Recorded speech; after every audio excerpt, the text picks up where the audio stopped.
एक और क्वेश्चन जो मैंने आपको दिया था नोट्स में, क्वेश्चन नंबर 2, और ये बुक में आपके 9th क्वेश्चन है और 2009 में भी ये क्वेश्चन आया हुआ है, इंपॉर्टेंट क्वेश्चन है।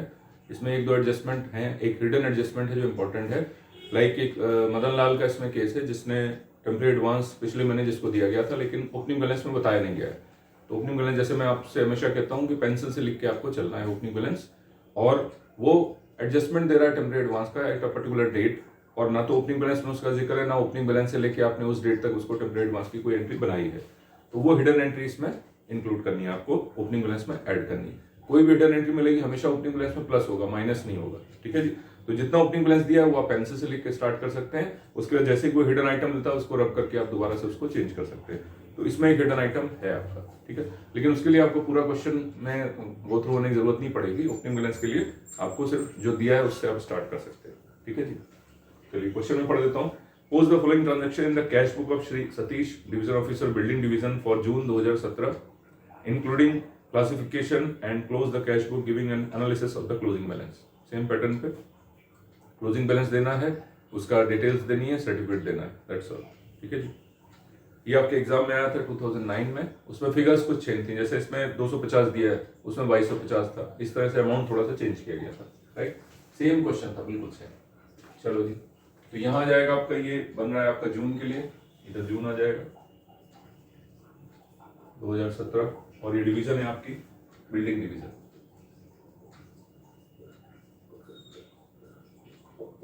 तो यहां पे आ जाएगा 1/6, कोई वाउचर नंबर नहीं, 2 ओपनिंग बैलेंस, ठीक है जी। और ओपनिंग बैलेंस आपको यहाँ पे निकालना है, वर्किंग शीट में आप निकालते हो। सबसे पहला कॉलम होता है डेट का, और डेट आपकी है 1 जून। ओपनिंग बैलेंस के पार्ट्स आप देख सकते हो क्वेश्चन में। Notes and coins including soiled notes, soiled notes की कोई दिक्कत नहीं, वो भी ओपनिंग बैलेंस का पार्ट है, 750। तो नोट्स एंड कॉइन्स आपके 750, ठीक है जी। देन उसके बाद स्टैम्प्स, रेवेन्यू स्टैम्प 5 रुपीज के, सर्विस पोस्टेज स्टैम्प आपको लेना नहीं है। देन आईपीओ है आपके पास एक, आईपीओ रेटेड 29 मई 2017 का एक आईपीओ पड़ा है, on account of sale of tender forms 25 rupees का। ये गवर्नमेंट रिसीट है। लास्ट में जो आपसे बोले जो भी रिसीट्स आई गवर्नमेंट रिसीट्स तो आपको डिपॉजिट करनी है, तो ये आईपीओ भी आपको जमा करना है, सेल ऑफ टेंडर फॉर्म का है, आप इसको अभी से स्टार लगा के रख सकते हो। उसके बाद सेल्फ चेक है, एक आपका सेल्फ चेक कटा हुआ रखा है, तो एक सेल्फ चेक है आपके पास, तो आपने 22 सेल्फ चेक 2 सेल्फ चेक करके रखा हुआ है 800 रुपए का, okay. Then undisbursed LTC work charge assessment, work charge assessment का जो भी अनडिसबर्स है वो हम मेन कैश में ही मेंटेन करते हैं। तो एलटीसी रखा हुआ आपके पास, वो भी ओपनिंग बैलेंस का पार्ट बनेगा। हमने आपको बताया था रेगुलर स्टाफ का नहीं लेना है, वो सब कैश बुक में मेंटेन होता है। वर्क चार्ज का सारा इसी में से होता है मेन कैश बुक में। Cheque dated receive from X on account of hire charges of tools and plants, एक चेक भी है जो hire charges of tools and plants का आपके पास रखा हुआ है। चेक हो गया आपके पास 250 रुपए का, right. Then cheque number endorse in favour of SDOI towards imprest, SDOI तो हमारा ही बंदा है, स्टाफ का बंदा, कोई कॉन्ट्रैक्टर तो है नहीं। तो ये इम्प्रेस्ड के लिए जो चेक काटा गया एक तरह से क्या है, ये सेल्फ चेक है, ठीक है जी। तो ये इम्प्रेस देने के लिए एक चेक काटा गया, एक और सेल्फ चेक है, सेल्फ चेक डेटेड 1001 है ये आपका, और ये काटा गया, ये 1002 था, राइट। और ये काटा गया इम्प्रेस देने के लिए काटा गया 300 रुपीज। अभी इम्प्रेस दी नहीं गई, तो जिस डेट में इम्प्रेस देने को बोलेगा एसडीओआई को उस समय हम उसको 300 रुपए दे देंगे, ठीक है। ये सेल्फ चेक, उसी दिन जाएंगे बैंक और उसको एनकैश कराएंगे। एनकैशमेंट की कोई एंट्री आपको कैश बुक में नहीं करनी है, सिर्फ वर्किंग शीट में क्या करेंगे, यहाँ से 300 माइनस करेंगे और उसको अलॉट कर देंगे, दैट्स ऑल, क्योंकि कैश इक्वल टू कैश है वो। चलो जी, ये आपका हो गया ओपनिंग बैलेंस। ओपनिंग बैलेंस जो भी हो गया अभी आप लिख सकते हो फॉर द टाइम भी, तो जैसे मैं यहाँ लिख लेता हूँ ओपनिंग बैलेंस, या अभी इसको छोड़ देते हैं, इसको फाइनली जब आप लिखोगे तब ओपनिंग बैलेंस इसको लिख लेना। तो ओपनिंग बैलेंस जो भी आएगा उससे आप स्टार्ट करोगे, फिर जो हिडन एंट्रीज मिलेंगी उससे फिर बाद में आप चेंज करोगे, ठीक है। तो इतना आपका ओपनिंग बैलेंस हो गया।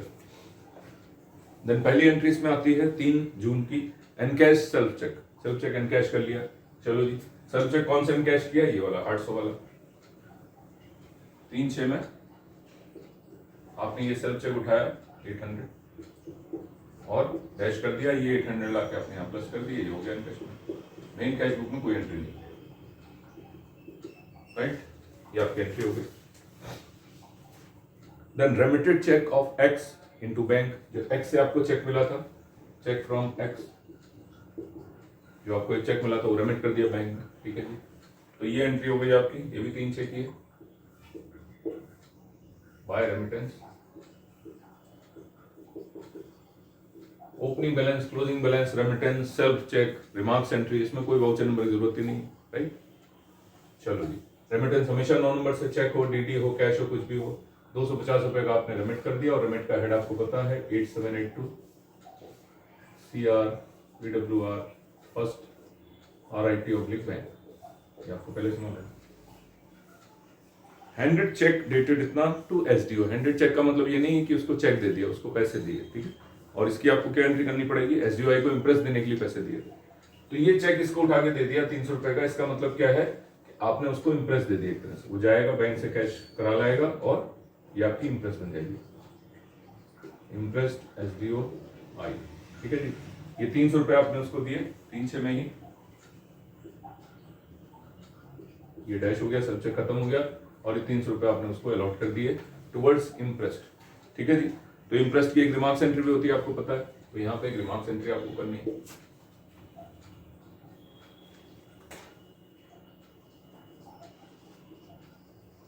Bye grant of imprest of ₹300 to SDOI, ठीक है जी। और क्योंकि सेल्फ चेक काटा गया इसके लिए, तो बाय चेक, सेल्फ चेक काट के रखा गया था, अब इसको जो है दे दिया गया, कोई दिक्कत नहीं। तो ये सेल्फ चेक आपने इसको उठा के दे दिया, ये समझ लो, या सेल्फ चेक आप कैश कराया बैंक से, ये समझ लो, उसको जो दिया है वो हमने कैश ही दिया, ये कैश है, आप ध्यान रखना। इंप्रेस्ड और टेम्परेरी एडवांस जब भी ऑपरेट करेंगे कैश में करेंगे। आपने उसको अगर दिया भी है सेल्फ चेक, तो बैंक से कैश करा के लाएगा, कैश लेके आएगा, या आप खुद ही चेक कैश ला के उसको दे दो, क्लियर। तो ये मैं समझना उसको चेक दे दिया, नहीं, चेक नहीं है, वो B कैटेगरी चेक है जिसमें कैश मिलता है आपको, ओके। तो by grant of interest of ₹300 to SDO, बाद में इसका हिसाब देगा। देन फोर्थ की एंट्री है 4 जून की, soil notes sent to RBI for exchange with fresh notes with were rejected to the extent of 50। जो आपके पास RBI के सॉइल नोट्स थे, ओपनिंग बैलेंस में दिया 150 के, उसमें से 50 खराब निकले, वो आपका लॉस हो गया एक तरह से, और बाकी आपको पैसे मिल गए, ठीक है। तो सॉइल नोट जो भी थे आपके यहीं पे थे, उसमें से आप ले गए सॉइल नोट्स निकाल के, और उसमें से आपका 50 रुपए का लॉस हो गया। तो अभी तो हमने पूरा नोट इसमें पूरे कैश ले रखा था, अब इसमें से उतना आप माइनस कर दो, जो खर्चा है एक तरह से, -50 जो आपका लॉस है एक तरह से, वो हटा दो, जो सॉइल नोट्स के बदले आपको नहीं मिला, और वो 50 रुपए आप जो है वो कैश बुक में खर्चे के रूप में चढ़ा दो, ठीक है, क्योंकि लॉस हो गया एक तरह का। तो 4/6 में पहला voucher, by rejection of soil notes RBI में, और खर्चा जो है आप कैश में चढ़ा दो, कितना हो गया जी, 50 रुपए। और हेड इसका हो गया आपका सस्पेंस का 2059 पब्लिक वर्क्स जनरल, ठीक है जी, सस्पेंस MWA, कैश लॉस हो, आपके रिजेक्शन का कुछ लॉस हो, कुछ भी हो, MWA मिसलेनियस वर्क्स एडवांसेस, इस पे शॉर्ट नोट तैयार कर लेना, ठीक है जी। आपको वैसे देख के लिखना है बुक से, CPWA कोड जो बुक है उसमें दिया है, लेकिन कितना लिखना है, कैसे लिखना है, ये आप जो है आपकी जायरत की बुक है, उसमें लास्ट में कुछ थ्योरी क्वेश्चंस दिए, उसमें से आप देख के लिख सकते हो, क्लियर।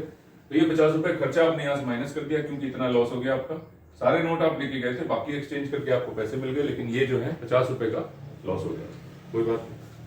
नेक्स्ट एंट्री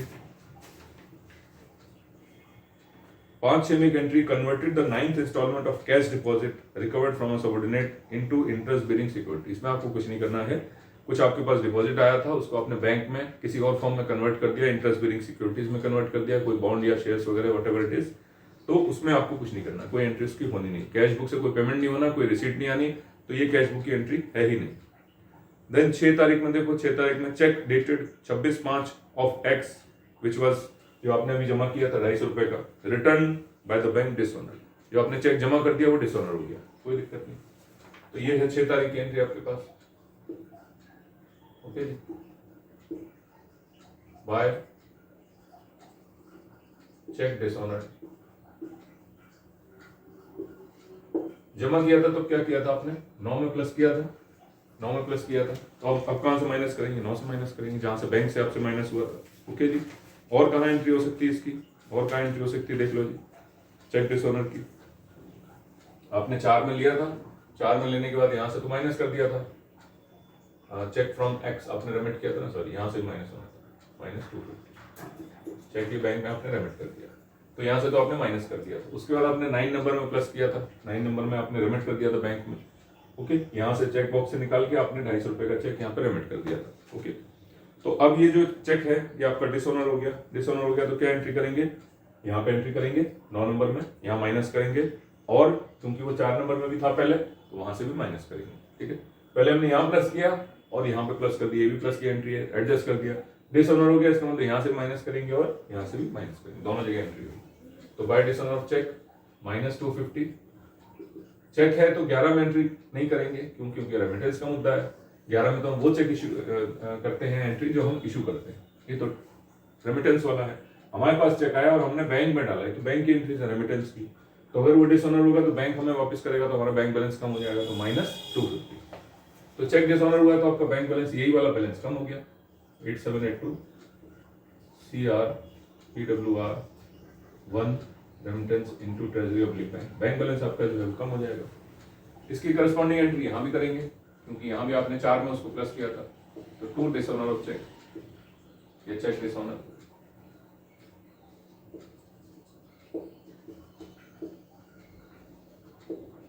और यहां भी माइनस एंट्री हुई क्योंकि यहां पहले प्लस हो चुकी है, राइट।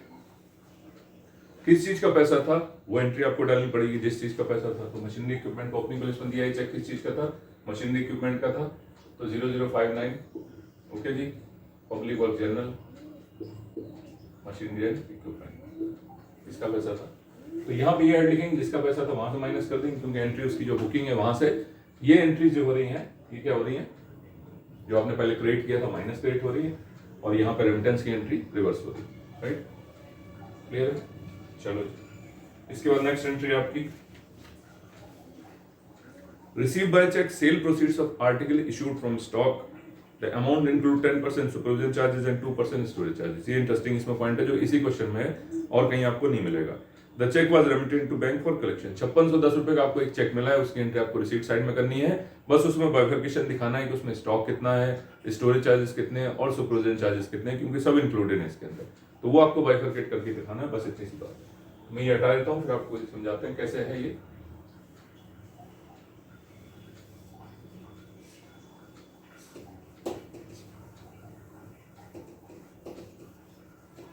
सिस्टम क्या है इसका? स्टोरेज चार्जेस और सुपरविजन चार्जेस का, वो इसमें क्वेश्चन में, इसी क्वेश्चन में और कहीं मिलेगा नहीं आपको, राइट। चलो तो इसका सिस्टम वर्किंग शीट से समझते हैं। मान लो आपके पास स्टॉक है, आपके पास यहाँ पे जो चेक रिसीव हुआ है वो कितने का है जी? चेक जो रिसीव हुआ है वो है आपका 5610, ठीक है, कितने का चेक रिसीव हुआ, इसमें कितना स्टॉक है, कितना स्टोरेज है, कितना सुपरविजन, वो कैलकुलेट करना है। तो सिस्टम क्या होता है, अगर आपके पास मान लो स्टॉक की वैल्यू है, फॉर एग्जाम्पल बता रहा हूँ, स्टॉक की वैल्यू अगर 100 रुपीज है, ओके, तो इसमें हम क्या करते हैं, स्टोरेज चार्जेस लगा के बेचते हैं, स्टोरेज चार्जेस और सुपरविजन चार्जेस लगा के इशू करते हैं, तो ये क्या हो जाएगा, plus storage charges, storage charges at the rate of 2% storage charges आप लगाते हो, तो ये 2 रुपए हो गए, राइट। और इस 102 पे जो है आप सुपरविजन चार्जेस ऐड करते हो, तब इशू करते हो, सुपरविजन चार्जेस ऐड करते हो, ओके। 102 पे 10%, 2% स्टॉक के ऊपर 102 पे, तो ये हो गया आपका 10.20 और टोटल हो गया आपका 112.20। अगर आपको 100 रुपए का स्टॉक इशू करना है तो उस पर 2% स्टोरेज चार्ज लगाते हैं और 10% इन दोनों के टोटल पे लगाते हैं, तो इतने का आपको अमाउंट बनता है टोटल, ठीक है जी। तो ये अमाउंट आपको कायदे से मिलना चाहिए। आपको मिला कितना अमाउंट है, ये मिला है, ये अमाउंट आपको ये मिला है, आपको इसमें से ये और ये अमाउंट जो है निकालना है, रिवर्स चलना। चलो जी यहाँ कर लेते हैं। तो फॉर कितने का चेक मिला आपको, 112.20 के लिए स्टॉक की वैल्यू क्या है जी, स्टॉक की वैल्यू आपके पास 100। इसके कंपैरिजन में स्टॉक कितना है, टोटल अमाउंट आपको ये मिला है। तो 1 रुपए के लिए कितना हो जाएगा जी, 100 डिवाइड बाय 112.20। तो 5610 के लिए कितना हो जाएगा जी, 100 मल्टीप्लाइड बाय 5610 डिवाइड बाय 112.20, यही होगा। इतने चेक अमाउंट के लिए आपको स्टॉक जो है वो 100 रुपए है। तो 5610 के लिए कितना होगा, राइट। ये अमाउंट आपका आ गया 5000, ये आपका अमाउंट आ गया 5000। क्लियर। इसका मतलब जो स्टॉक की वैल्यू आपकी यहाँ पे स्टॉक की वैल्यू है वो है 5000, और इसमें 2% स्टोरेज चार्जेस लगा दो तो निकल आएगा। स्टोरेज चार्जेस कितना हो जाएगा जी, स्टोरेज चार्ज 100 रुपये हो जाएगा, ये हो गया 5100। और इसी में क्या कर देंगे, सुपरविजन चार्जेस, सुपरविजन चार्जेस 10%। तो कितना हो जाएगा, 510 और जोड़ दो, कितना हो गया जी 5610, जो आपको चाहिए था वो मिल गया। तो हमें बाइफरकेशन चाहिए था, स्टॉक कितना है जी, स्टोरेज चार्जेस कितने हैं और सुपरविजन चार्जेस कितने, ये बाइफरकेशन दिखाना है और कुछ नहीं है। सारा पैसा आपको क्या हुआ है, मिला है चेक के रूप में, और आपने उसको बाइफरकेशन में दिखाना। क्लियर है। तो इसमें क्या है, कोई भी स्टॉक हम इशू करते हैं 100 रुपए का मान लो, तो उस पर 2% स्टोरेज चार्ज लगाते हैं, दोनों को जोड़ के जो वैल्यू आती है उस पर सुपरविजन चार्ज लगाते हैं। इतना अमाउंट आपको चेक से मिलना चाहिए कायदे से। आपको इस क्वेश्चन में मिला है कितना जी, 5610 मिला है, तो उसमें स्टॉक कितना है वो आपने निकाल दिया, सिंपल है। तो स्टॉक अगर निकाल दिया तो आप इसमें सजा दीजिए रिसीट साइड में, और कुछ नहीं करना।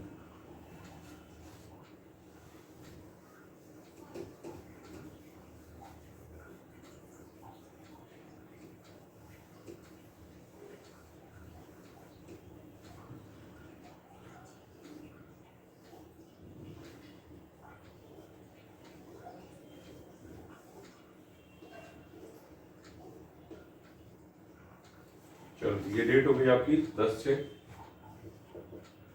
और क्योंकि ये रिसीट है तो इसका एक रिसीट वाउचर होगा, ये हो गया 01, अभी पहले रिसीट आई है। टू सेल प्रोसीड्स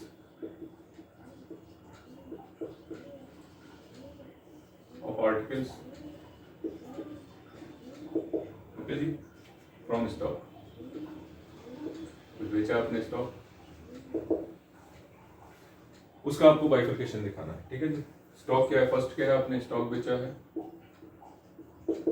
स्टॉक हो गया आपका 5000 का।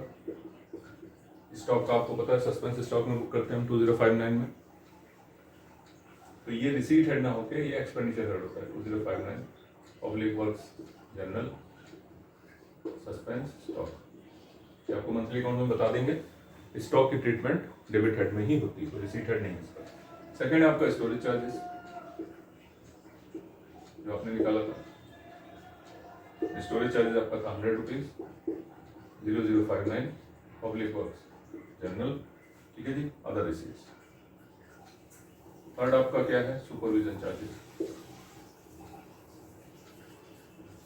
500 10 था आपका, और ये था आपका सेम अदर रिसीट, तो यहाँ दो भी कर सकते हो, public works general other receipt same है।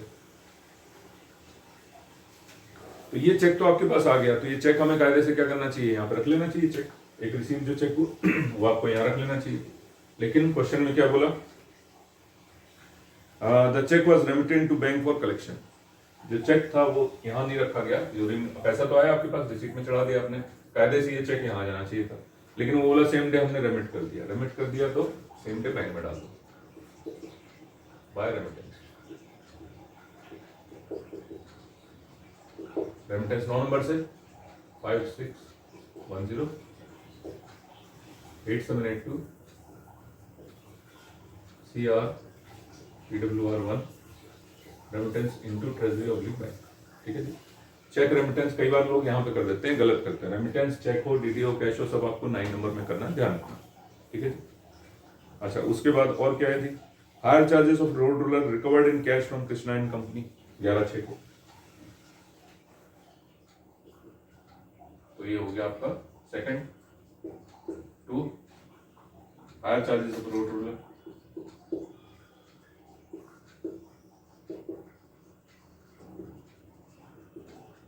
ओके जी, ये रिसीट आ गई आपके पास।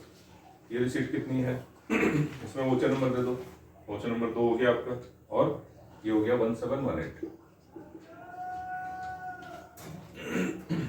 Same head 0059 public works general, ठीक है जी। और मशीनरी एंड इक्विपमेंट, ये हायर चार्जेस का पैसा आ गया। ये पैसा कैश में आया है, कैश में है तो कैश बॉक्स में ऐड हो जाएगा। ये कर दो प्लस आप यहाँ पे 11/6 में प्लस 1718, ठीक है जी। ये कितना हो गया? और ये सरकारी पैसा है जो गवर्नमेंट रिसीट आई है आपके पास। लास्ट में आपसे क्वेश्चन में बोलेगा कि जो भी गवर्नमेंट रिसीट थी 25 रुपए ये थे और 17-18 ये थे, आप यहाँ स्टार लगा के रख सकते हो। इन दोनों को बैंक में जमा कर देना, ठीक है। इन दोनों को बैंक में जमा कर देना, गवर्नमेंट रिसीट्स हैं ये कुछ आईपीओ जो था वो टेंडर फॉर्म बेच के आया था 25 रुपए, और ये हायर चार्जेस रोड रोलर आए ये हैं। और भी कुछ आएगा तो वो भी ऐड कर देना, क्लियर।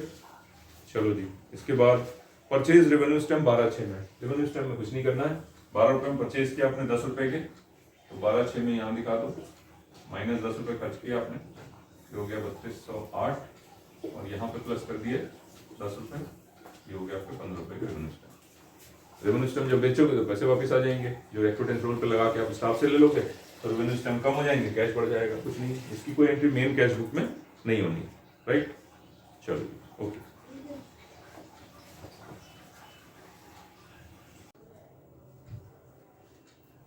क्वेश्चन नंबर 2 में हमने 12 जून तक की एंट्री कर दी थी परचेज रेवेन्यू स्टैम्प की, ओके जी। नेक्स्ट एंट्री इसमें है cash found short but made good by the person responsible for the shortage. 25 रुपए का कैश लॉस्ट हुआ उसकी एंट्री, और made good by the person responsible for it उसकी एंट्री, दोनों तरफ सस्पेंस की एंट्री होनी है, सिंपल एंट्री 13/6। और इसमें वाउचर नंबर आ जाएगा आपका, next voucher number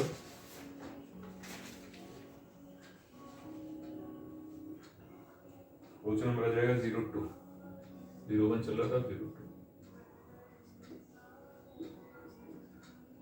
by cash found short, ठीक है, by cash found short 25 rupees.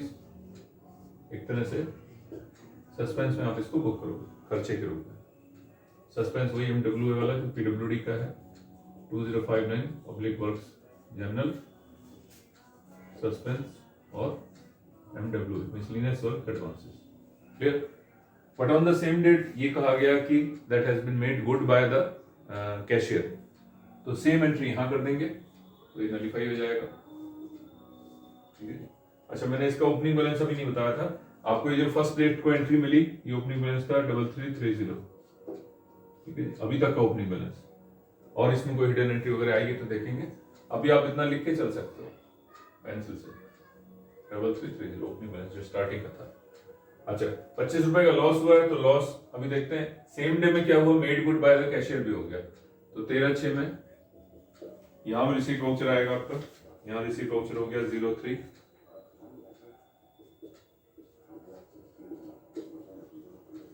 To cash found short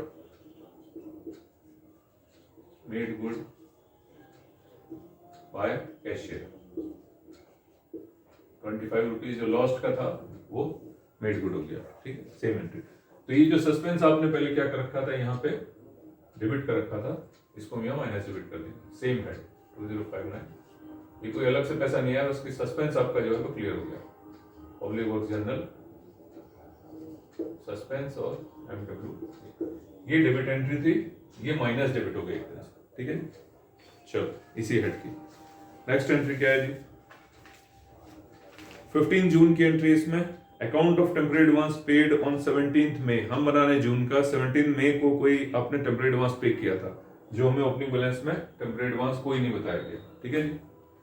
किसको पे किया गया था, was rendered by Mister Madan Lal. एक कोई मदन लाल थे जिनको आपने पिछले महीने दिया है और हमें बताया नहीं है, और वो मदन लाल सीधा हिसाब दे रहे हैं अपना, क्लियर। इसका मतलब ये हिडन एंट्री है जो हमें बताई नहीं गई ओपनिंग बैलेंस में। तो सबसे पहले तो हम यहाँ मदन लाल खोलेंगे, ये ओपनिंग बैलेंस आपका गलत हो गया, ठीक है, इसको रब करेंगे, और यहाँ पे टेम्परेरी एडवांस खोलेंगे, temporary advance Madan Lal, okay, temporary advance Madan Lal. Amount से पता चलेगा इन्होंने क्या किया, paid to labourers 1400, balance amount refunded 100 रुपए, मतलब 1500 रुपए इनको हमने दे रखे हैं ऑलरेडी, जो ओपनिंग बैलेंस का पार्ट है, लेकिन हमें बताया नहीं गया, ठीक है। तो इसका मतलब ओपनिंग बैलेंस आपका अब क्या होगा, रिवाइज हो जाएगा, 3330 प्लस 1500, ये हो जाएगा आपका कितना जी, 4830, ओपनिंग बैलेंस ये हो जाएगा। तो हम इसको रब करके क्या करेंगे, 4830 कर लेंगे, इसलिए आपने पेंसिल से लिखा था इसको, रब करके 4830 ओपनिंग बैलेंस हो गया आपका। अब ये जो एंट्री है अब ओके है, अब हम इसको कर सकते हैं। मदन लाल का जो केस है, मदन लाल ने अपना एडजस्टमेंट दिया है, एडजस्टमेंट दिया है तो इसमें से कुछ खर्चा हुआ होगा और कुछ कैश उसने रिफंड किया, तो 1400 रुपए का खर्चा है, 100 रुपए रिफंड किया, सिंपल। तो हम क्या करेंगे, सबसे पहले इस डेट में आएंगे 15/6 में, यहाँ आ जाओ जी 15/6, पहले यहाँ समझ लो, ये 1500 रुपए इसके पास थे, 1500 में उसने 1400 रुपए खर्चा कर दिया, डेट के ठीक सामने यहाँ पे लिख देंगे आप, 15/6 के सामने 1400 उसने खर्चा कर दिया। आप इसी तरह से करना, 100 रुपए बैलेंस बचेगा, 100 रुपए रिफंड किया, क्वेश्चन में दिया रहे या ना दिया रहे, आपको उससे हाथ पकड़ के वापस लेना है, और ये पैसा कहां जोड़ देना, लगा के कैश में जोड़ देना। टेम्परेरी एडवांस वन टाइम होता है, जैसे उसने हिसाब दिया, बाकी बैलेंस क्वेश्चन में दे या ना दे वापस लेना है उससे, यहाँ इसी तरह से दिखाना और यहाँ लाके कैश में जोड़ देना, दैट्स ऑल। और यहाँ पे इसका खर्चा दिखा दो जो भी है। देन टेम्परेरी एडवांस जो वन टाइम होता है तो क्लोज भी होएगा। चलो जी, ये हो गई आपकी एंट्री 15 जून की, वाउचर 02 था, अब 03 हो जाएगा। By adjustment of temporary advance of Madan Lal, ठीक है जी। क्या एंट्रीज है इसमें, paid labour charges for white washing of office building, paid to labour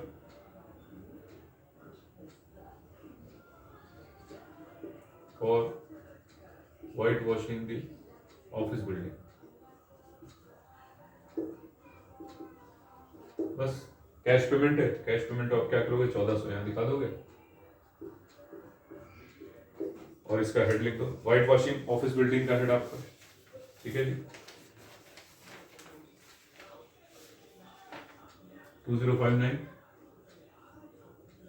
okay जी। Public works general, other buildings maintenance and repair, 2059 public work general, other buildings maintenance and repair, ये इसका head हो गया। कुछ नहीं करना है, टेम्परेरी एडवांस का एडजस्टमेंट आया, क्योंकि ये हिडन एंट्री थी तो हमने पहले ओपनिंग बैलेंस में इसको जोड़ा 1500, टोटल पैसा 1500, ठीक है जी। और अब हम इसके एडजस्टमेंट की एंट्री 15/6 में करेंगे। पहले 1 तारीख को ओपनिंग बैलेंस में जोड़ के हमने ओपनिंग बैलेंस अपना बढ़ा के 4830 किया, ये हिडन एंट्री का इफेक्ट है। और उसके बाद 15 जून को यहाँ आके मैंने क्या किया, उसका हिसाब दिया, उसने कहा 1400 रुपए खर्चा किए, ठीक है 1400 खर्चा किए, बैलेंस 100 बचा, 100 वापस करो और 100 यहाँ से माइनस करके यहाँ पे प्लस करना, ये कंप्लीट इसका हिसाब किताब। यहाँ पे क्या एंट्री करेंगे, by adjustment of temporary advance, जिस काम के लिए दिया उसका हेड हो गया, पेमेंट हो गई, that's all. Temporary advance one time होता है, हिसाब ले लिया, पैसे वापस ले लिए, इमीडिएटली उसको हम क्लोज भी करेंगे, तो यहाँ क्लोजर की एंट्री होगी रेड पेन से, ठीक है जी। और रेड पेन कहाँ चलता है आपका, 3 में और 8 में, ये हो गई आपकी 15/6 की एंट्री।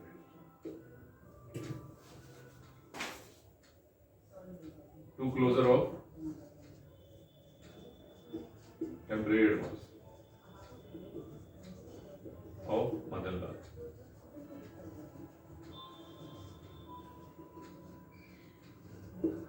पेड बाय वाउचर, ठीक है जी। पेड बाय वाउचर कितना जी, 1400, और कैश रिफंडेड 100 रुपए, टोटल 1500, राइट। ये एक रिमार्क्स एंट्री, इसमें मैक्सिमम 4 एंट्रीज होती हैं, paid by voucher, cash refunded, amount objected, ठीक है जी, और कैश लॉस्ट। इसके अलावा कोई एंट्री इसमें होती नहीं है। कैश लॉस्ट होएगा वो आ जाएगा, अमाउंट ऑब्जेक्टेड होएगा वो आ जाएगा, कैश रिफंडेड है, paid by voucher. Paid by voucher अगर 2-3 एंट्रीज हैं तो तीनों का टोटल यहाँ आ जाएगा। यहाँ पे हो सकता है अलग अलग हो पेड बाय वाउचर, कुछ ऑफिस बिल्डिंग का खर्चा, कुछ मस्टर रोल का खर्चा, कुछ और खर्चा, 2-3 खर्चे हो सकते हैं, लेकिन यहाँ पे क्या करेंगे, पेड बाय वाउचर में उनको क्लब करके दिखा देंगे। अगर 3 यहाँ एंट्री होती है, तीनों 1400 की होती कुल मिला के, यहाँ पे एक ही एंट्री आएगी। कुछ कैश रिफंडेड, जो बैलेंस बचेगा उसको रिफंड किया है तो रिफंड आ जाएगा, नहीं होगा तो कोई बात नहीं, अगर पूरा खर्चा हो गया तो कोई दिक्कत नहीं। 2 एंट्री और हो सकती है, अमाउंट ऑब्जेक्टेड और कैश लॉस्ट, अमाउंट लॉस्ट करके, वो दोनों भी दिखानी पड़ेंगी आपको खर्चे में। कैश लॉस्ट भी दिखाना पड़ेगा, सस्पेंस में ही आता है, एमडब्ल्यूए सस्पेंस में, ठीक है, और अमाउंट ऑब्जेक्टेड भी इसी में आता है, सस्पेंस में आता है, जब तक वो ऑब्जेक्शन नहीं करता। तो बाकी दोनों एंट्रीज की जो क्लासिफिकेशन है वो यही आपका एमडब्ल्यूए कहलाएगा। और यहाँ पे कैसे लिखेंगे, यहाँ पे इसी तरह से लिखेंगे, paid by voucher, cash refunded, ठीक है, अमाउंट ऑब्जेक्टेड और अमाउंट लॉस या कैश लॉस जो भी, राइट। लेकिन कैश लॉस ऐसे होना चाहिए कि जब वो हिसाब दे तब बताए, ये नहीं कि उसने फोन कर दिया कैश लॉस हो गया, वो नहीं चलेगा। जब वो हिसाब देगा उसके साथ में बोलेगा कि हाँ भाई इसमें ऑब्जेक्शन भी है, ये कैश लॉस भी हो गया, तब हम उसकी एंट्री करेंगे ओनली। चलो जी, नेक्स्ट एंट्री आपकी ये हो गई आपकी 15/6 की। 17/6 में है received a time barred cheque this issued on 20th February in favour of Shri Goyal and fresh cheque was issued in lieu, और नया चेक नंबर आपको बता दिया। तो इसमें तो सिर्फ रिमार्क्स एंट्री, कुछ नहीं है।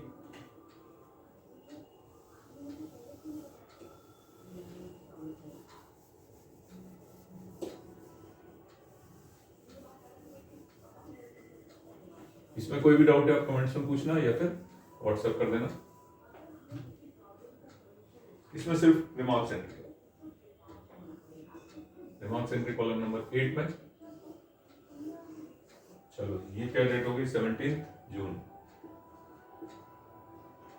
यहां डैश हो गया।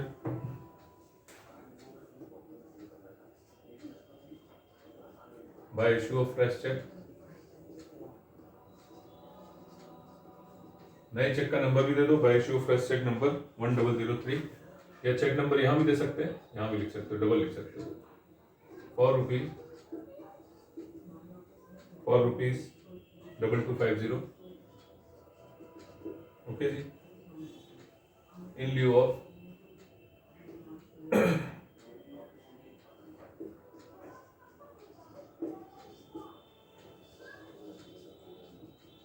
in lieu of check number 7584 dated 20th February 2017, right. एक रेड पेन एंट्री, पुराना चेक कैंसिल करके नया इशू कर रहे हैं, इन ल्यू इशू कर रहे हैं, सेम अमाउंट का। खास बात ये, सेम अमाउंट अगर नहीं होता है और कैंसिलेशन करते हैं तब ट्रीटमेंट अलग होता है कि पुराना चेक पहले कैंसिल करेंगे और नया चेक इशू करेंगे, तब ये सिस्टम होता है। अभी क्या कर रहे हैं, सेम अमाउंट का चेक इशू कर रहे हैं और इन ल्यू ऑफ ओल्ड चेक, जिसका इन फेवर भी लिख सकते हो, इन फेवर ऑफ, इन्होंने लिखा है श्री गोयल, राइट। ये आपकी रेड पेन एंट्री हो गई। और जो चेक नंबर आपने नया दिया यहां तो लिख दिया, यहां जरूरी है लिखना 1003, नया चेक इशू है, और कहीं कुछ नहीं आएगा, ना इधर कुछ आएगा, ना यहाँ कुछ आएगा, ना इधर कुछ आएगा, ठीक है जी। ये red pen entry. By issue fresh cheque number इतना, ₹4 इतना, in lieu of cheque number पुराना वाला, डेट उसकी, और in favour of Shri Goyal, और इसकी एंट्री कहीं नहीं आएगी। मान लो अगर ऐसा नहीं होता, अगर ये 2250 का इशू किया था हमने और इसकी जगह हम क्या करते, 2500 का इशू करना होता, तो हम क्या करते, पहले बाय कैंसिलेशन करते, कैंसिलेशन ऑफ चेक, ठीक है जी, और यहां पे एंट्री करते -2250 की, और एक इशू करते नया बाय, ठीक है, पेमेंट ऑफ, उसमें ये लिख देते पेमेंट ऑफ दिस, जो नया चेक इशू कर रहे हैं, किसी चीज की वो पेमेंट होगी उसको लिख देते बाय पेमेंट ऑफ दिस, और यहाँ पे 2500 का नया चेक काट देते, तब ये करते नॉर्मल पेन से, रेड पेन उसमें नहीं चलता। पुराना चेक कैंसिल करके नया चेक इशू करते, कब करते, जब अमाउंट डिफरेंट होता है तब। अमाउंट सेम है तो इन ल्यू एक नया चेक इशू कर रहे हैं पुराना कैंसिल करके, ठीक है जी, तो हम क्या करेंगे, सिंपल रेडिंग एंट्री करते हैं। अदरवाइज हम कैंसिल करके अगर अमाउंट चेंज होगा तो इस पेन से एंट्री करेंगे, ब्लू पेन से एंट्री करेंगे, क्लियर। चलो 17/6 की एंट्री हो गई, उसके बाद एक दो एंट्री और बची। Receive from division XY a cheque number this dated इतना towards cost of steel supplied in May 17, the cheque was sent to bank for collection. तो आपके पास कोई चेक आया है और आपने उसको सेम डे क्या किया, बैंक में भेज दिया, तो इसका मतलब कैश टेस्ट में आपने एक दिन में नहीं रखा, सेम डे आपने रेमिट भी कर दिया, राइट। तो एक रिसीट होगी और उसका रेमिटेंस होगा।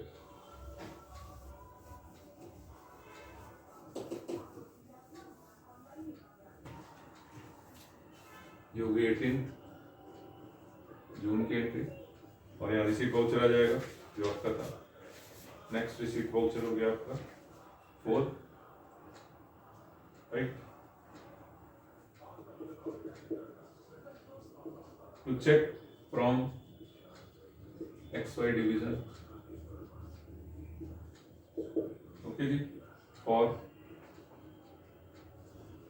Cost of steel, monthly account जब करेंगे आप तो एक डिवीजन से दूसरे डिवीजन के बीच में ट्रांजेक्शन्स होते हैं वो देखेंगे आप, उसमें ट्रांसफर एंट्रीज बनती है। 5000 का आपने ये चेक रिसीव किया, ओके जी। इसका जो हेड है वो है 8658 suspense account, cash settlement suspense, right. और ये चेक आपको जैसे ही मिला, आपने एक भी दिन तिजोरी में नहीं रखा, नहीं तो यहाँ नया कॉलम खोल देते चेक रिसीव्ड करके, या आपने क्या करना है सेम डे रेमिट कर दिया, उसने रेमिट कर दिया तो बहुत अच्छी बात है। आपको क्या करना है 18/6 को by remittance, by remittance. Remittance हमेशा 9 नंबर में, डीडी हो, चेक हो, कैश हो, कुछ भी हो। रेमिटेंस कई लोग गलती करते हैं इसलिए बता रहा हूँ, चेक को यहाँ रेमिट कर देते हैं, गलत है। रेमिटेंस हमेशा 9 नंबर कॉलम, बार बार बता रहा हूँ। तो 5000 का रेमिटेंस आपका यहाँ हो गया 8782 CR PWR first remittance into treasury oblique bank, ठीक, रेमिटेंस का। नेक्स्ट एंट्री आपकी 19th June, decretal amount paid in respect of deposit work construction hospital building. जब डिपॉजिट वर्क आ गया तो फिर कंस्ट्रक्शन हॉस्पिटल बिल्डिंग हो, एजुकेशन बिल्डिंग हो, कुछ और कोई भी बिल्डिंग हो, डिपॉजिट वर्क मतलब डिपॉजिट वर्क, राइट। तो डिपॉजिट वर्क का एक चैप्टर है आपका नॉन गवर्नमेंट वर्क्स करके, CPWA कोड में आप पढ़ सकते हो, मंथली अकाउंट में पढ़ोगे ही वैसे भी। तो उसके लिए आपको क्या हुआ, आपने पे किया डिक्रीटल अमाउंट। डिक्रीटल अमाउंट जब भी पे करते हैं तो आपका हॉस्पिटल बिल्डिंग हो, कोई बिल्डिंग, उससे कोई मतलब नहीं, उसका पर्टिकुलर हेड है कहां से हमें पे करना है, चेक नंबर दे दिया आपको, अमाउंट दे दिया, राइट।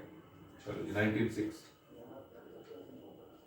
डिक्रीटल मतलब कोर्ट की डिग्री आई, आपको पेमेंट करना ही करना है।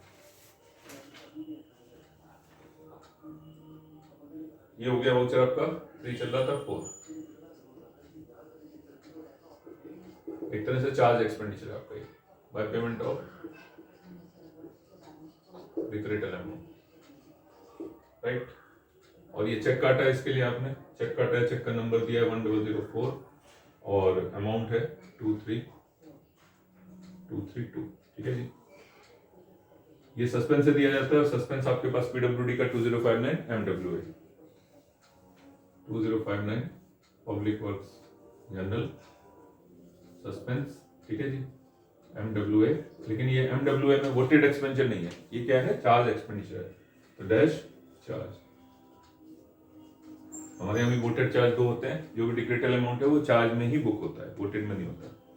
जो भी कोर्ट से डिग्री आती है, ऑर्डर आते हैं पेमेंट के, तो वो हम कंसर्न डिपार्टमेंट के चार्ज हेड से करते हैं, अगर उसका चार्ज हेड नहीं है तो नया खुलवाना पड़ता है। चलो जी, देन उसके बाद रिकूव्ड SDOI की कुछ इंटरेस्ट थी, SDOI के पास 300 रुपए थे। Recouped SDOI interest voucher towards purchase of locks, stationery etcetera for office use, उसने कुछ खर्चा किया, ऑब्वियसली वो 2059 से ही खर्चा होगा, ऑफिस का थोड़ा मोड़ा काम है। Interest was reduce from 300 to 250, और चेक नंबर दे दिया आपको, चेक से रिड्यूस हुई है, ठीक है, कोई दिक्कत नहीं, करते हैं इसको। अब उसने इंटरेस्ट का हिसाब किताब दिया, इंटरेस्ट तो वन टाइम होती नहीं, इंटरेस्ट तो परमानेंट होती है, तो उसको इंक्रीज डिक्रीज कर सकते हैं, क्लोज नहीं करना चाहिए, राइट। चलो ये हटा देते हैं। इंटरेस्ट होती है आपकी परमानेंट होती है, परमानेंट इंटरेस्ट, इसीलिए उसका नाम दिया गया। तो पहले हम क्या करेंगे, उसका हिसाब देख लें कितना बनता है। उसने 250 खर्च किया आउट ऑफ 300 जो है रिकूव्ड SDOI इंटरेस्ट टुवर्ड्स, अच्छा पेमेंट उसने 125 किया, सॉरी पेमेंट जो है 125 किया, ये है आपका 22/6 का, 22/6 में आप आएंगे, उसने खर्चा जो किया 125 आपने माइनस किया आउट ऑफ 300 माइनस 125, ये बचा आपका 175, ठीक है। 300 रुपए उसको दिए थे, उसने 125 रुपए खर्चा किए, बैलेंस बचा 175।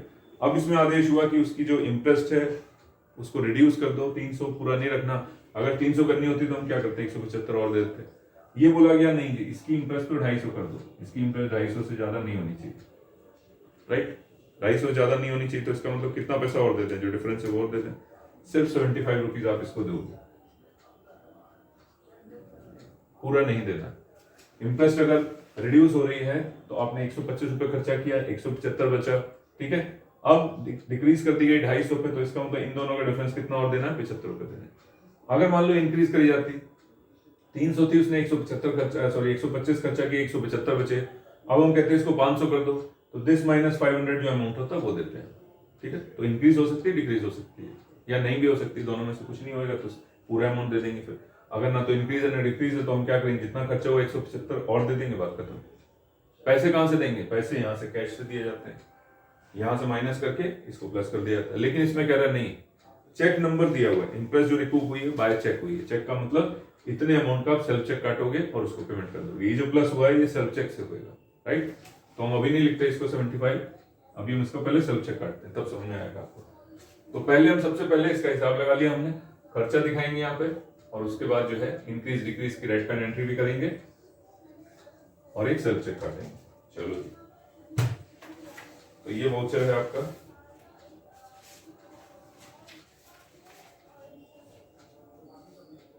वाउचर आपका चल रहा है 18/6 के बाद, 18/6 की एंट्री, सॉरी 22/6 की, 22/6 की एंट्री, 22/6 की एंट्री है। और इसका वाउचर नंबर है आपका 05, 04 तक हो गया था, 05। हमें क्या दिखाना है, एक्सपेंडिचर दिखाना है, किस चीज का है। और ऑब्वियसली ऑफिस एक्सपेंसेस, छोटे मोटे खर्चे, क्या लिखेंगे, बाय रिकूपमेंट ऑफ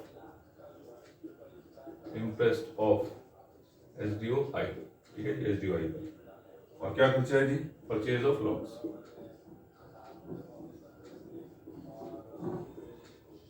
लॉक्स हो गया, स्टेशनरी हो गई, जो भी दिया हुआ है,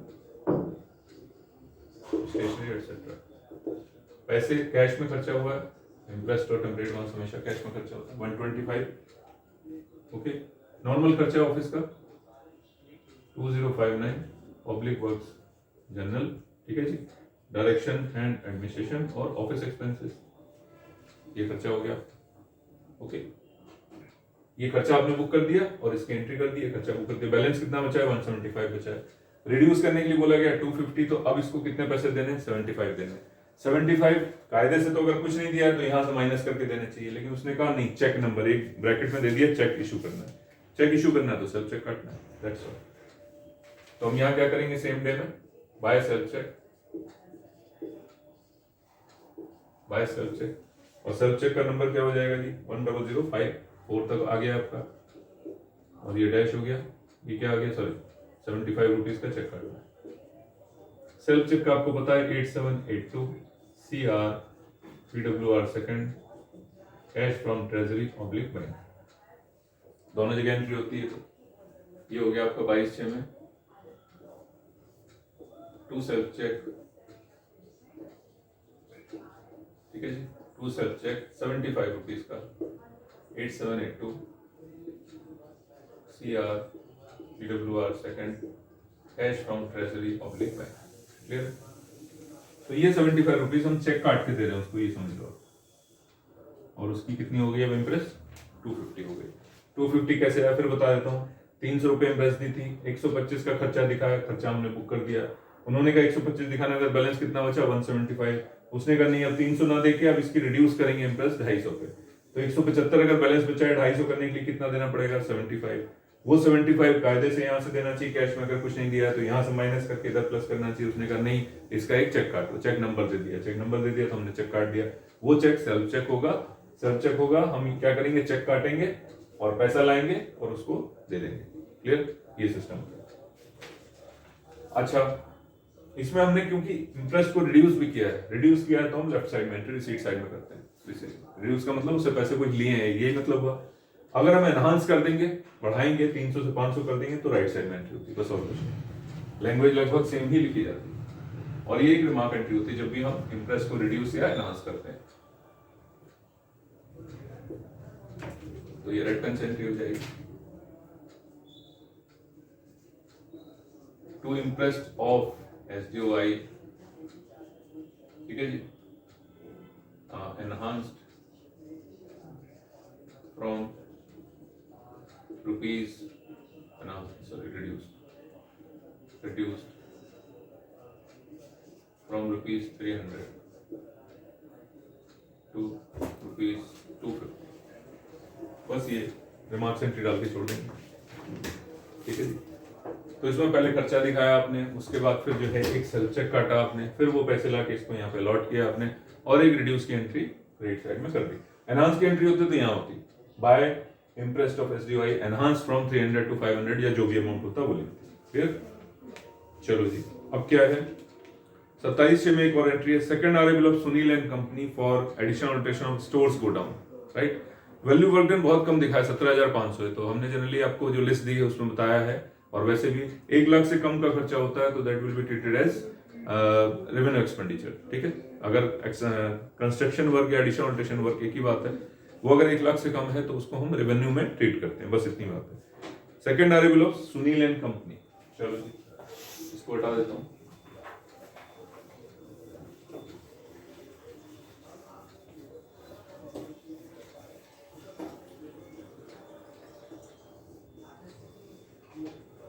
अब क्या हो जाएगा, वोचर नंबर आपका 6 हो जाएगा 27/6 में।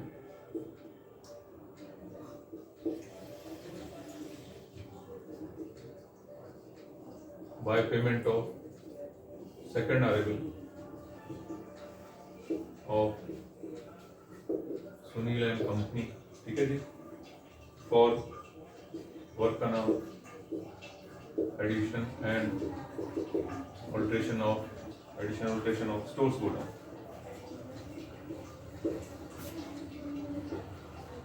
ठीक है जी, स्टोर्स go down। अरेबल तो आपको निकालना आता ही है, अरेबल की वैल्यू निकाल लो, कितने का चेक क्या क्या नहीं, सब चीजें बता देगा। वैल्यू वर्क डन इसमें बता दी, ग्रॉस वैल्यू, ये रफ वर्क बता रहा हूँ, या वर्किंग शीट में कर सकते हो, यहाँ पे कहीं कर सकते हो। ग्रॉस वैल्यू हो गई आपकी 17,500, ठीक है जी। रिकवरीज है बाकी 8A और 8B। सिक्योरिटी डिपॉजिट 8B है, सिक्योरिटी डिपॉजिट ये हो गई आपकी 1750। देन इनकम टैक्स है, इनकम टैक्स हो गया आपका 1500। मटेरियल है आपका, वैल्यू ऑफ मटेरियल दिया हुआ है, मटेरियल हो गया आपका 2000 रुपए। और fine for delay, fine for delay जो मैंने आपको बताया, फाइन फॉर बेड वर्क और डिले में कंफ्यूजन रहता है। Fine for bed work is 8A recovery, fine for delay is 8B recovery. Fine for delay 8B की रिकवरी 500 रुपए, ठीक है। इसमें से ये दोनों माइनस करेंगे, ये कितना हो गया जी,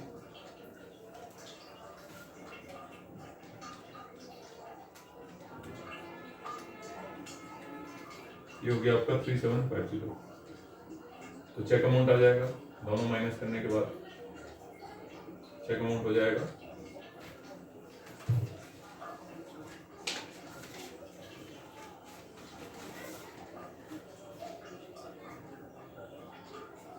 चेक अमाउंट हो जाएगा आपका 11750।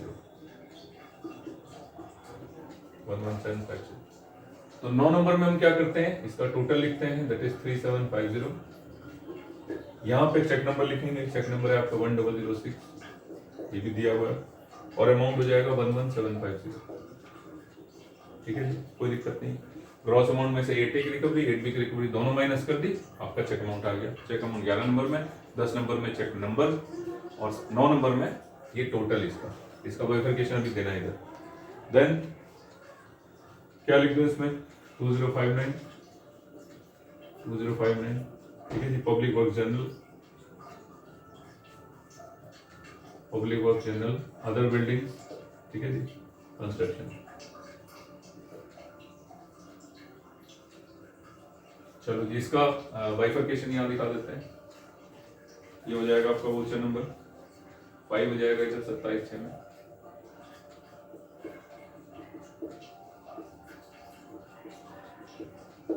Recoveries from second arrival of Sunil and company, ठीक है। क्या क्या है, सिक्योरिटी डिपॉजिट, सिक्योरिटी डिपॉजिट आपका 1750, पहले आपको बताया 8443, civil deposit, public works deposit और security deposit. Okay. Income tax second ले लो, इनकम टैक्स हो गया आपका 1500,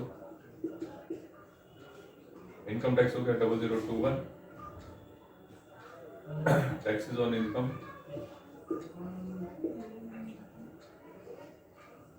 ठीक है, dash income tax, other than corporation tax ले लो, other than corporation tax dash income tax, taxes on income other than corporation tax dash income tax, और लास्ट क्या है, फाइन फॉर डिले, थर्ड हो गया आपका fine for delay, fine for delay होगा आपका 500 रुपीज, ठीक है। Fine for delay 0059 public works general other receipt, ठीक है, public work general other receipt, ये हो गई आपकी आरबीएल की एंट्री, और 9 नंबर में उसका बाइफरकेशन हो गया। और क्या बचा जी, एसडीओआई रिपोर्ट्स 28 जून का, SDOI reports loss of 15 out of his interest, SDOI का हिसाब था ना ये पहले, उसने रिपोर्ट किया, रिपोर्ट का कोई मतलब नहीं, अगर वो वाउचर सबमिट करेगा उसके साथ बोलेगा हाँ भाई कैश लॉस्ट, ये लॉस्ट, तो हम एंट्री करेंगे, अदरवाइज रिपोर्ट्स की कोई एंट्री नहीं मिलेगी।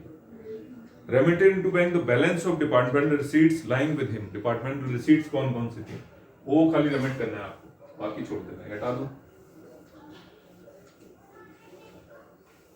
रेमिटेंस की एक लास्ट एंट्री हर क्वेश्चन में लगभग मिलती है आपको, रेमिटेंस की एंट्री, तो कैसे करेंगे, बाय रेमिटेंस, अमाउंट आपको ढूंढना पड़ेगा, ये हो गया एंट्री 29 जून बाय रेमिटेंस, और 9 नंबर में एंट्री करनी है, 12 नंबर उसका आपको भाई वो देना है क्लासिफिकेशन, मैंने आपको स्टार लगवाया था 1718 और 25 रुपीज, ये गवर्नमेंट रिसीट्स थी आपके पास जो आई हुई थी, बाकी कैश तो और भी आया हुआ है लेकिन उससे कोई मतलब नहीं है, जो रिसीट्स बाहर से आई हैं, sale of tender form, sale proceeds of articles और जो भी चीजें, आप पहले से अगर स्टार लगा के रख लोगे तो एंड में आपको दिक्कत नहीं होगी, जो बाहर से रिसीट्स आई हैं वो, उसने बोला इन दोनों को आपको रेमिट करना है, तो ये दोनों जोड़ के कितना हो जाएगा आपका अमाउंट, वो आप पेमेंट कर दो, ये जोड़ के हो गया जी आपका रेमिटेंस की एंट्री हो गई यहाँ पे 1743, हो गई 1743, इन दोनों को मैंने जोड़ दिया, और हेड वही आपका 8782 CR PWR first RIT oblique bank, जो गवर्नमेंट रिसीट्स दो पड़ी थी, सेल प्रोसीड टेंडर फॉर्म, और एक आया था आपके पास आर्टिकल्स बेच के 1718, दोनों को जोड़ के मैंने क्या किया, रेमिट कर दिया, दैट्स ऑल, क्वेश्चन आपका खत्म हो गया, राइट। इंपॉर्टेंट क्वेश्चन एग्जाम में 2009 में आया, रिपीट हो सकता है, इसमें अच्छी एडजस्टमेंट है, हिडन एडजस्टमेंट इसी क्वेश्चन में मिलती है, ओके जी। चलो इसके बाद हमें क्या करना है, सिंपल मैंने आपको बताया था 4 नंबर कॉलम को आपको ऐड कर देना है along with opening balance, opening balance मैंने एक बार पेंसिल से लिखा, रब करके आपके लिए क्या किया, फिर दोबारा लिखा गया, और अब टोटल कर देना आपको, तो 4 नंबर अब टोटल करोगे, यहाँ टोटल लिख देना, जो साइड भी नीचे आ रही होगी ना उसके हिसाब से, अगर ये नीचे आ रही है तो यहाँ करना, उसके सामने ये लिखना, ये नीचे आ रही है तो यहाँ लिखना और उसके सामने लिख देना, भले बीच में गैप छूट जाए, इधर छूट जाए उधर छूट जाए कोई दिक्कत नहीं, टोटल दोनों आमने सामने होने चाहिए, टोटल हो गया ये,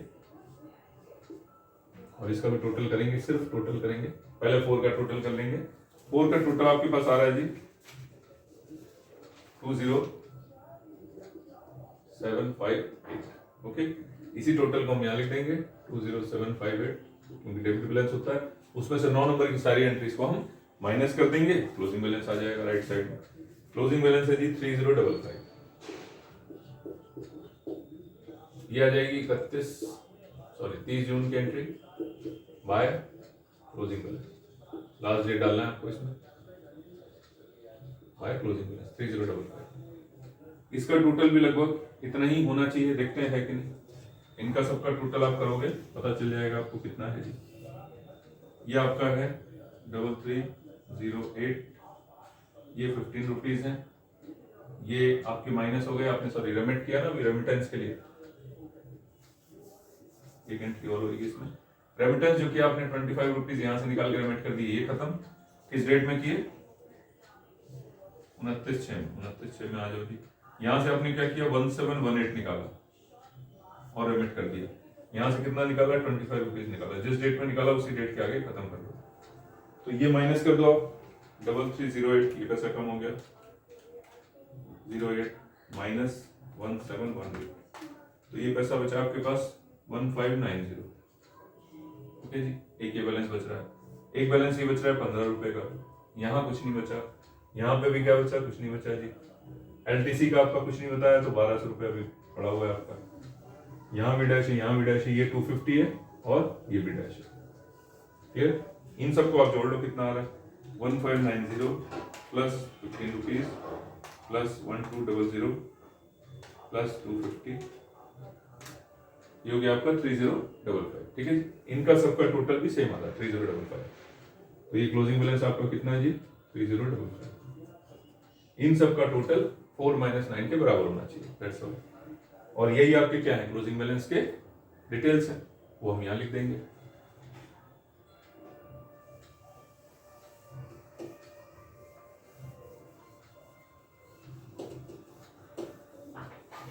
कोई भी डाउट हो आप स्किप करके फॉरवर्ड करके जैसे भी देखना चाहें देख लेना।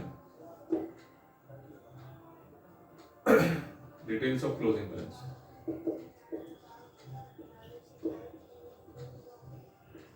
ठीक है, क्या क्या है आपके पास details of closing balance. Notes and coins है, नोट्स एंड कॉइंस है 1590, ठीक है। सेकंड है आपके पास रेवेन्यू स्टैम्प, रेवेन्यू स्टैम्प है आपके पास 15 रुपीज का। और क्या बचा जी, LTC, LTC of work charge staff, WC लिख देता हूँ वर्क चार्ज स्टाफ, क्योंकि वो हम इसी में लेते हैं मेन कैश बुक में। उसके अलावा इंटरेस्ट है जी, वर्क चार्ज स्टाफ कितना जी, 1200 रुपए, और इंटरेस्ट ऑफ एसडीओआई जो आपने रिड्यूस कर दी 250 पे, ठीक है, और कुछ नहीं। टोटल कितना है जी, 3055, यहाँ रुपीज में लिख देना, ओनली एसडी एग्जीक्यूटिव इंजीनियर, ठीक है जी, खत्म। यही सारी जो डिटेल लास्ट में बच रही है, यही आपका डिटेल्स ऑफ क्लोजिंग बैलेंस। और हम क्या करते हैं, एक सर्टिफिकेट देते हैं,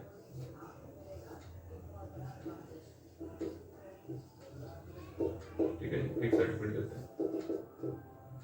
सर्टिफिकेट क्या होता है जी, सर्टिफाई हम करेंगे, जो हम काउंट कर सकते हैं पैसा उसका सर्टिफिकेट देंगे, एग्जीक्यूटिव इंजीनियर से साइन करा लेंगे। तो सर्टिफिकेट किसका देंगे, नोट्स एंड कॉइंस का, रेवेन्यू स्टैम्प का, एलटीसी का। इंटरेस्ट का नहीं दे पाएंगे बस, क्योंकि इंटरेस्ट हमारे हाथ में नहीं, जो गिन नहीं सकते वो उसका हम सर्टिफिकेट नहीं देंगे। डिटेल्स है, क्लोजिंग बैलेंस है, सब कुछ है, सर्टिफिकेट में वो पैसा माइनस कर देते हैं बस, ठीक है जी।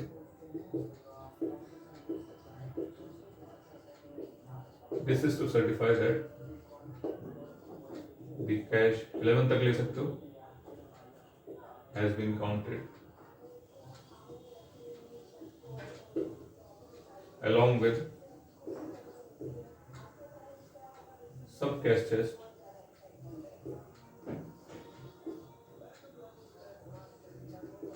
on this date, that is आपका पर 30 जून 2017,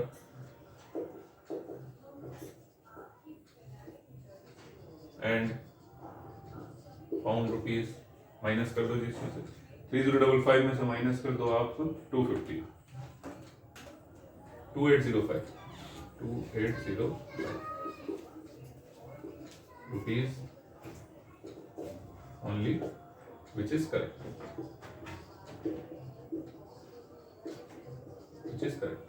This is to certify that the cash has been counted along with sub cash chest, okay, on this day, that is 30th June 2017, and found rupees 2805, which is correct. बस इतना certificate देना है, ये हो गया executive engineer.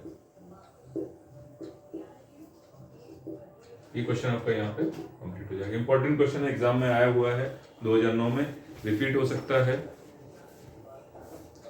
मैंने जब, हाँ ठीक है, ये रिपीट हो सकता है क्वेश्चन, अच्छा है। चलो जी, नेक्स्ट क्वेश्चन मिलते हैं, थैंक यू।